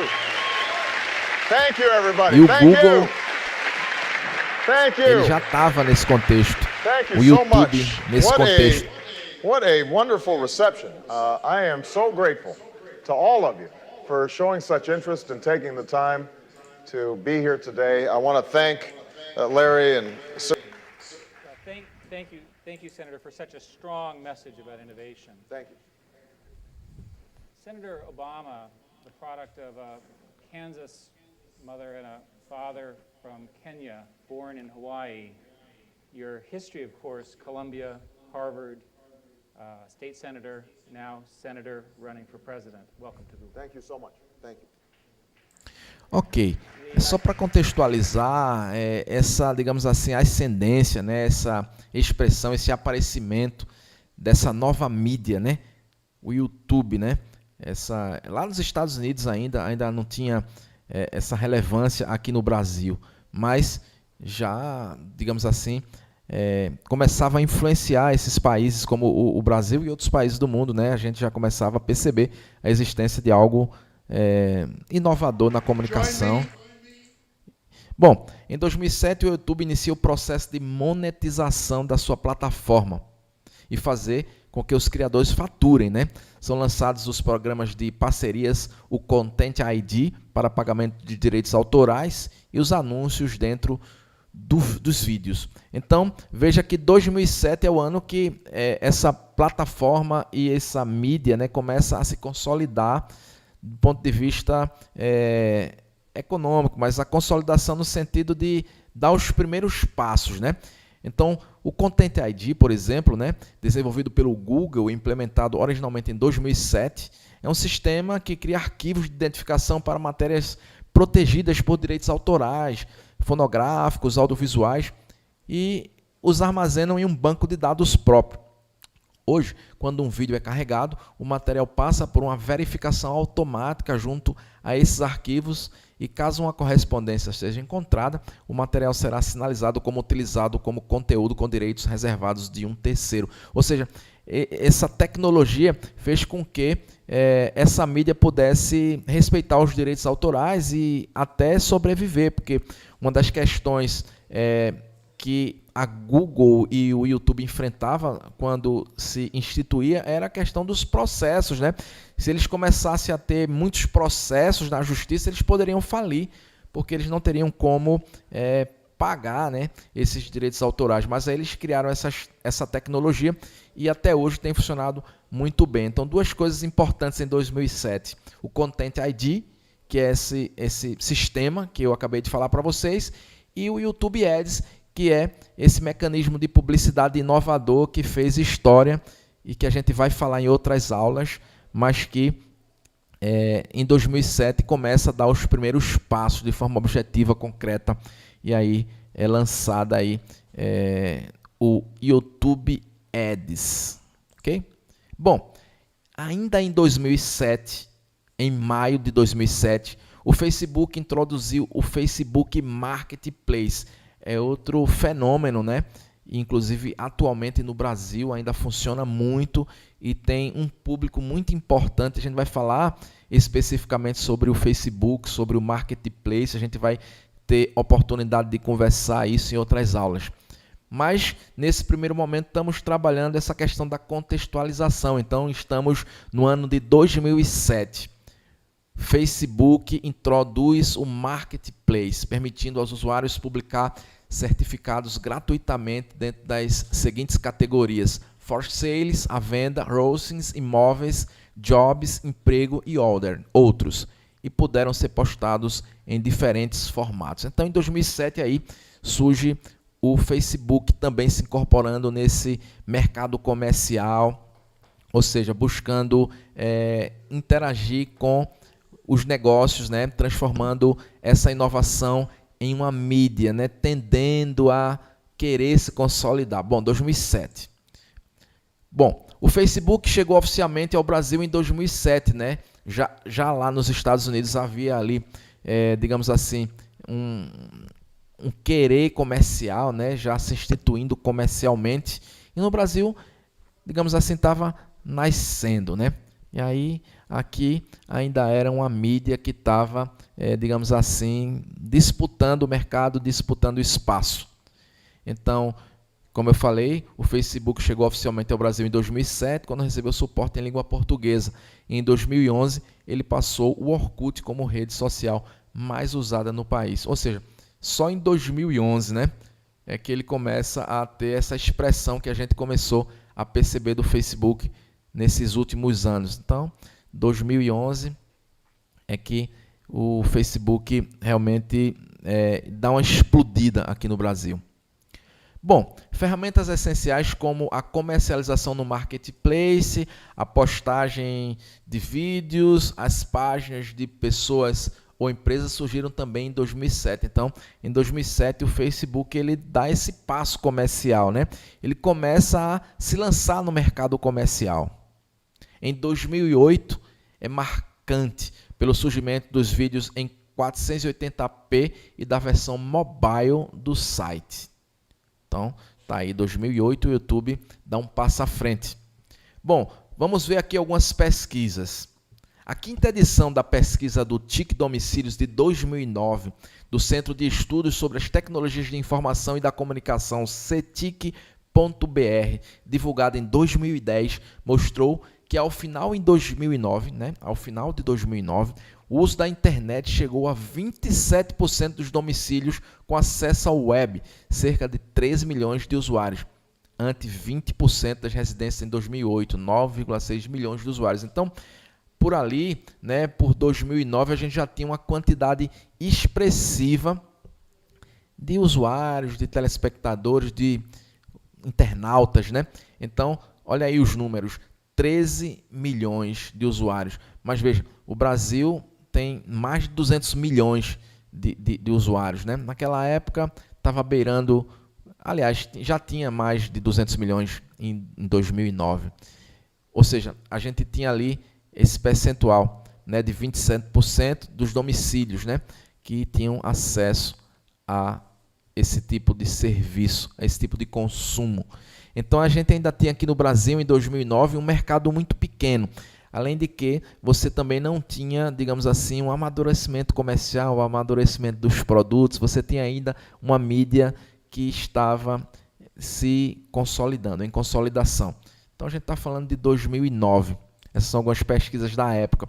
Então vejam só, ali por volta de setembro, né, de 2009, o número de usuários ativos da internet no Brasil foi de 31,9 milhões de pessoas. Quer dizer, uma quantidade bastante razoável, né? 22% a mais que o mesmo mês em 2008, né? De acordo com o CoinScore. O estudo considera pessoas com mais de 15 anos com acesso à web em casa ou no trabalho. No segundo trimestre de 2009, mais de 64,8 milhões de brasileiros possuíam acesso à internet. Veja, né? Em qualquer ambiente, porque aí também existia na época, pessoas que usavam a internet, mas não tinham em casa, né? Então, além de residências, você tinha trabalho, escolas, lan house. Existia lan house, quase que não existe mais lan house atualmente. Bibliotecas, telecentros. Então, não chegava a ser metade da população, né? Não chegava a ser metade da população. A metade seria 100 milhões. Então, 64,8 milhões de brasileiros naquela época tinham acesso à internet.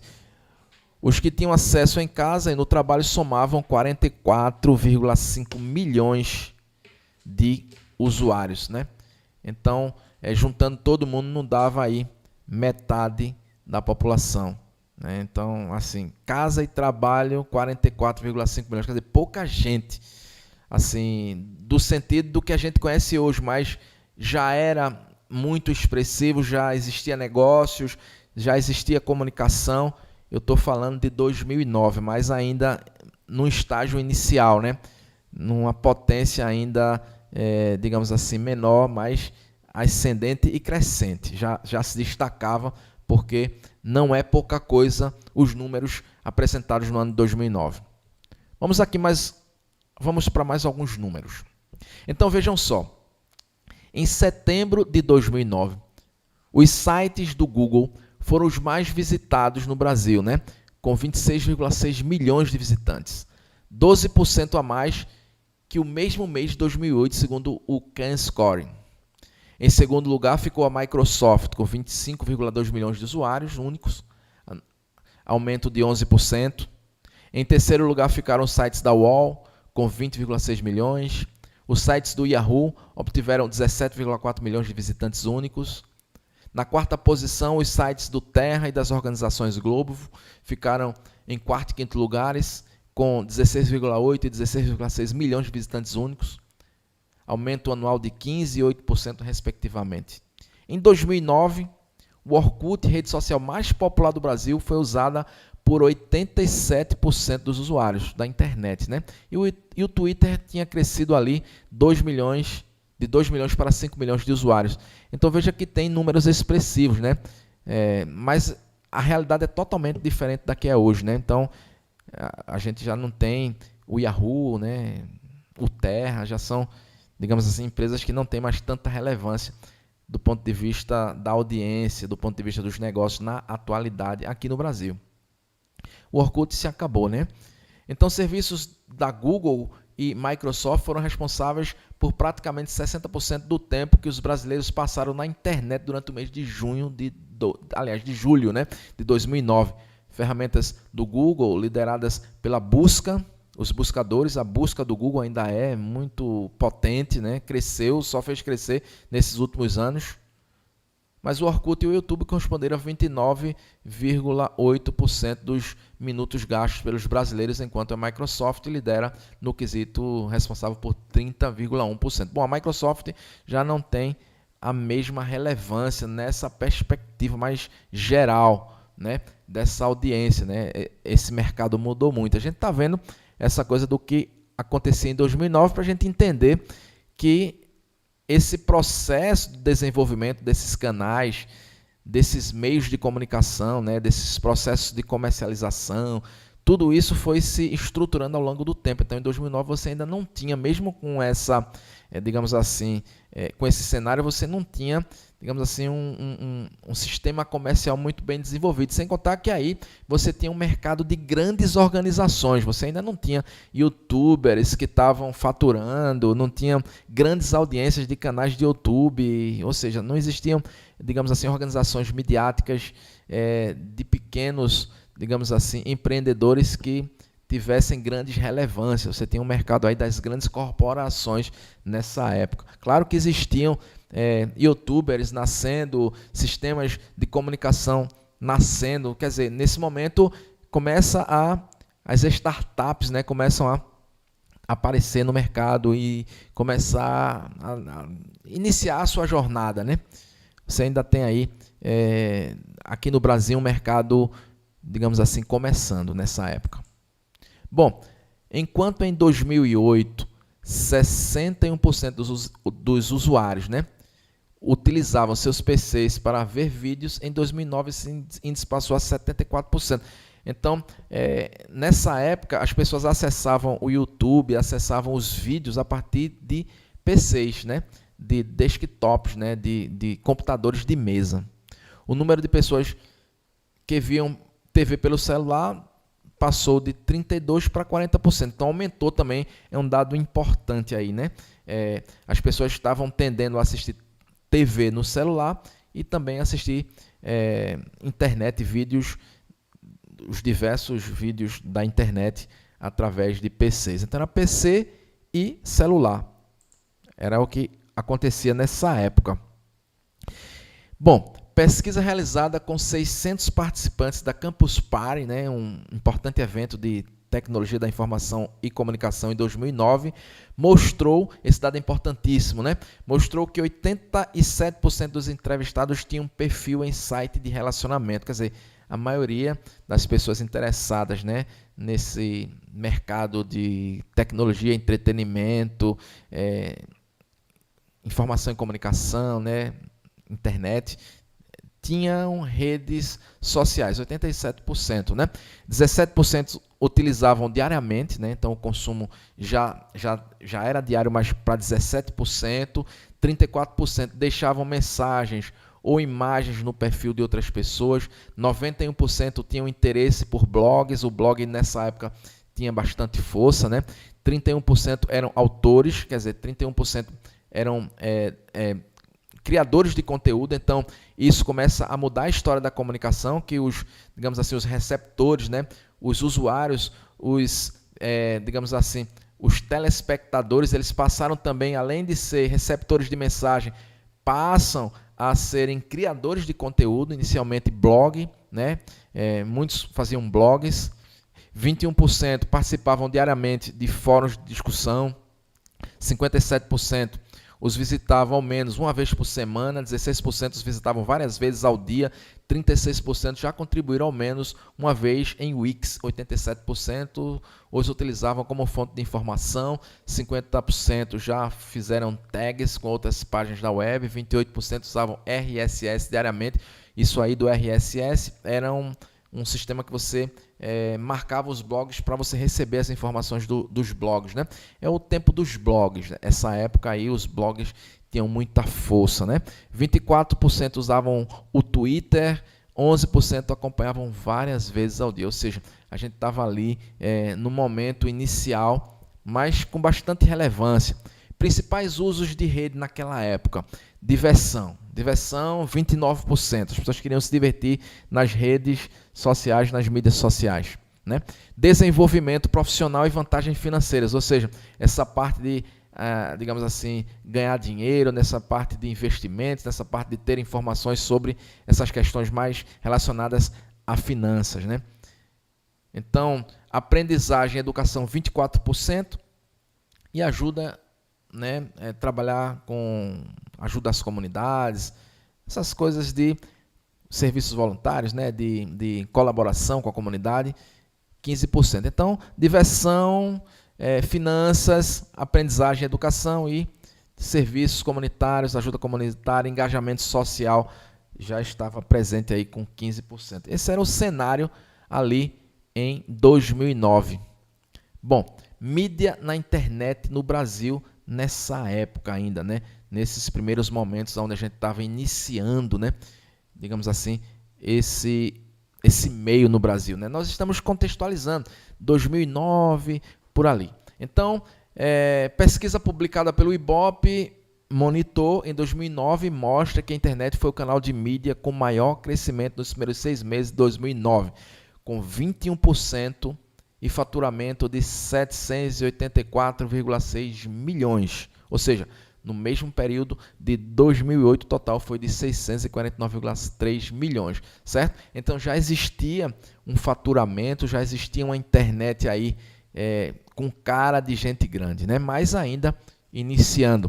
A publicidade digital nacional movimentou 14,7 bilhões de dólares no primeiro semestre de 2022, segundo o estudo digital AdSpend Brasil. Ou seja, é um comparativo aí entre o que era lá por volta de 2009 e do que se tornou agora, mais recentemente, 2022. Então, pulamos de milhões, né, próximo de 1 bilhão, né, 784,6 milhões para quase 15 bilhões, né? Então, esse mercado se expandiu e cresceu muito. Só a publicidade aqui no Brasil foram 14,7 bilhões no primeiro semestre de 2022. No primeiro semestre, né? Então, se a gente fizer uma investigação aí, vai perceber que esse mercado tem, digamos assim, trabalhado com volumes expressivos de capital. Bom, sobre banda larga, ainda nesse finalzinho de aula, né, dessa primeira aula, desse novo módulo do curso de mídia na internet, vamos falar sobre a questão da banda larga. Então, ainda em 2009, as velocidades acima de 2 Mbps foram as que mais cresceram, né? Somando 16,1% no primeiro semestre de 2009. 16,1% no primeiro semestre de 2009 e 18,5% no segundo, certo? Então, no Brasil, a penetração total das conexões de banda larga alcançou 5,98% no estado de São Paulo, né? Aliás, 5,98% no Brasil, né? No estado de São Paulo, esse número foi de 11,42%. Lá em São Paulo, né, quase que o dobro, né?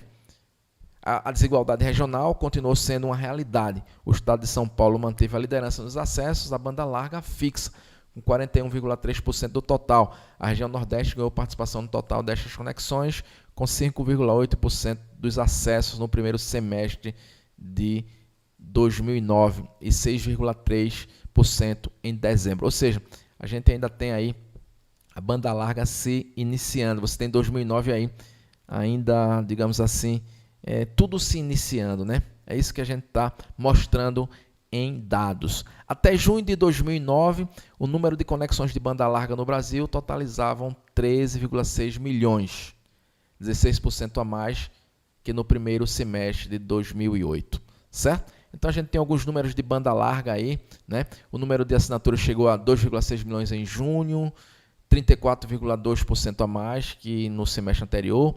O barateamento dos computadores foi o principal motivo para o crescimento também. A velocidade média de navegação cresceu pouco mais de 3% em velocidade, acima de 2 Mbps. Acho que o maior crescimento do número de assinantes, 16% das conexões. Bom, isso foi a 12ª edição do Barômetro Cisco de banda larga. São alguns dados para a gente analisar a conjuntura do que era em 2009. Então, aí em 2009, a gente tem, em novembro mais precisamente, vídeos de 1080p, né? Finalmente são permitidos pela plataforma, né? Pelo YouTube. Em 2009 surge o HD e o reconhecimento de fala. O YouTube ultrapassa 1 bilhão de vídeos visualizados por dia.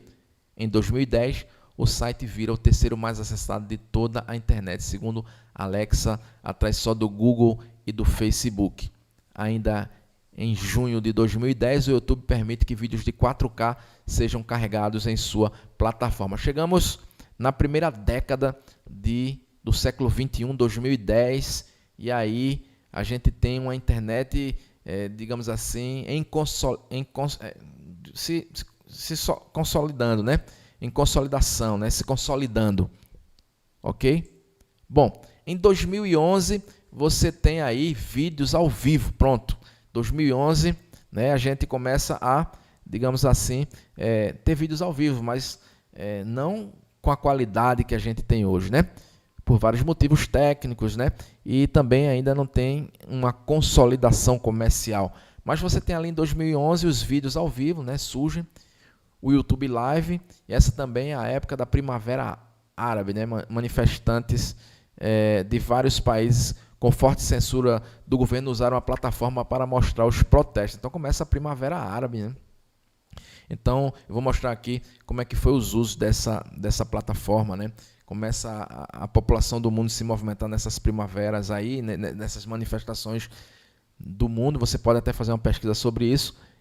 E aí estamos chegando aqui ao final dessa primeira aula, mas eu vou mostrar só um pouquinho dessa Primavera Árabe que já em 2011 começa a se consolidar aí e acontecer no mundo, e o YouTube já passa a estar presente com vídeos ao vivo. Então isso muda tudo, muda o cenário, mas isso ainda é uma inovação, algo de uma novidade extraordinária, mas isso não é consolidado no Brasil, estou falando no mundo, né? Vamos ver esse aqui. Cerca de 40% da população palestiniana da Porta de Damasco tem menos de 14 anos e aqui em Jerusalém Este, os adolescentes são os principais clientes dos cibercafés escondidos nas antigas ruelas. Por um preço que pode ir de 1,20 € a 1,60 € por hora, as muralhas da cidade abrem-se ao mundo através de um ecrã e surgem as primeiras considerações políticas. A Primavera Árabe começou na internet. Falo com os meus amigos do exterior, do Egito, da Jordânia, de Gaza. Vejo o que fizeram e como estão a sofrer e conto-lhes o que a ocupação nos está a fazer. Nós utilizamos a internet para comunicar em redes sociais como o Facebook e para saber o que está a acontecer no Egito e na Tunísia. E sabemos que os jovens começaram as manifestações através do Facebook. Estes jovens têm consciência do poder dos novos meios de comunicação. Bom, esses vídeos é só para mostrar um pouco, né, dessa atmosfera, dessa Primavera Árabe, né? Para você ter uma ideia. Esto es la ONU en acción. La Plaza Tahrir en Cairo, la capital de Egipto. Esta es una de las mayores manifestaciones desde que hace unos meses, en enero de 2011, una insurrección derrocó al régimen que gobernaba al país. Nunca en la vida me imaginé que iba a ver lo que presencié entonces. Me impresionó ver un número enorme de gente protestando en un lugar. La gente finalmente despertó. Mohammad Gamal, mejor conocido por su apodo de la red Jemmy Hood, es un blogger, caricaturista, músico y activista político. Es uno de los miles de jóvenes egipcios que usan el poder influyente de la nueva tecnología y los medios de comunicación social. Ahora podemos usar la Internet como instrumento de cambio y no uno para soñar con el cambio. Todos estábamos unidos. Bom, é só para ilustrar mesmo aí, né, essa primavera árabe, né, para a gente ter uma ideia aí do que é que rolou, né? Então vamos lá. Em outubro de 2011, né, após a aquisição da Next New Network, uma empresa de programação de vídeo original, em março de 2011 o YouTube lança os seus primeiros canais originais, né? Então desse ponto em diante o Google ofereceria aos criadores de conteúdo original muito dinheiro para fazer vídeos exclusivamente para a plataforma. Em novembro de 2011 o YouTube lança sua ferramenta YouTube Analytics. Em suma, esta função permite que os criadores de conteúdo rastreiem de forma inteligente o desempenho de seus canais, ou seja, eles podem descobrir quem está assistindo seus vídeos, por quanto tempo, quais são os mais populares para segmentar estratégias de monetização. Bom, a gente vai dar continuidade a essas aulas, vamos tratar sobre todas essas questões, não só do ponto de vista histórico, mas também do ponto de vista operacional, técnico, para a gente alcançar os nossos resultados, né, para a gente alcançar os nossos objetivos comunicacionais usando essas mídias na internet. Mas a gente precisa entender que em 2011 essas mídias estavam sendo lançadas, então ninguém lança algo que vai se consolidar no primeiro dia ou no primeiro ano, né? Então tem todo um processo de consolidação. Então aqui em 2011 a gente tem duas coisas fundamentais para o sucesso das mídias na internet que a gente tem hoje. Primeiro, o Facebook Ads. Segundo, esse YouTube Analytics, né? É o Google Analytics também, né? Bom, o Content ID também é outra base de sustentação desse sucesso, mas esses dois aspectos são fundamentais, né? Então, o YouTube Analytics, também, claro, o Google Analytics e o YouTube Ads, o Google Ads, aí o Facebook Ads, ou seja, essas formas de publicidade, né? É aí que há a grande inovação na publicidade, né? Através desses analytics, através dessas possibilidades de ultra segmentação que a gente vai conversar sobre isso. Mas veja, 2011 tudo isso estava nascendo, né? Então a gente tem muito pouco tempo que esse novo meio, né, essa nova forma de comunicação está, digamos assim, atuando na sociedade internacional, atuando na sociedade brasileira. Tá certo? Bom, a gente vai chegando em 2012 e a gente vai falar um pouco do Facebook, né, que atingiu a marca de 1 bilhão de usuários ativos, sendo por isso a maior rede social virtual do mundo. Mas a gente vai falar isso na próxima aula, tá certo? A gente vai ficando por aqui, a gente agradece a tua atenção. Esse módulo só está começando. Nós teremos várias aulas interessantes, vamos contextualizar tudo isso, vamos fazer um comentário, né? Vamos, digamos assim, refletir sobre esse processo de desenvolvimento e vamos trabalhar com estratégias para colocar em prática, digamos assim, formas assertivas de fazer comunicação na internet para gerar engajamento, para gerar comercialização, para gerar sucesso, tá certo?